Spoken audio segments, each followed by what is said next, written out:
आज के बाद हमारा पीछा ना कर पीछा ना करता तो आगे कौती हो आगे बाबूजी गिरल मोमबत्तियां पर जिंदा हूं पर मैं जिंदगी से दूर हूँ। प्रेमी अपना कह रहा प्रेमिका से अगर मैं जिंदा हूँ तो मैं जिंदगी से दूर हूँ। मैं पीता हूँ मदिरा आदत से मजबूर हूँ। मरना अगर होता तेरे बेवफा मैं कब का मर गया होता, लेकिन मैं तेरे मांग का सिंदूर हूँ। ईद के बाद में खाई लाओ चाहे वो ससुर हो के भासुर डाल डाल के दिल जान से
क्या बोला कहा तारीख तो मना जो सोचे भावना ज्यादा ही जा रही आज खराब लगे या तुझे ना बोल रहे अरे बेबी तो वाली एक बार साफ साफ खोल के बताओ, साफ साफ खोल के बताओ।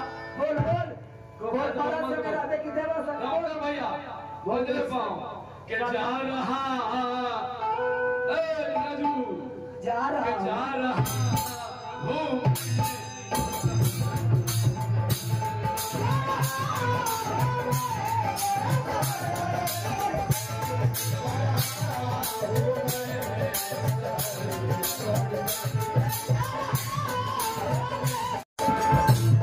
जा रहा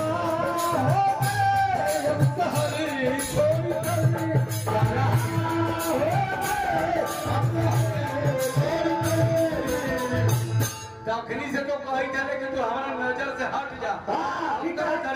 अभी कहे अखबारी में धरा था ए नजर से बोला ये हमार रानी जी तारा का कम था तरह की तू हमारे से कितना प्यार आएंगे तो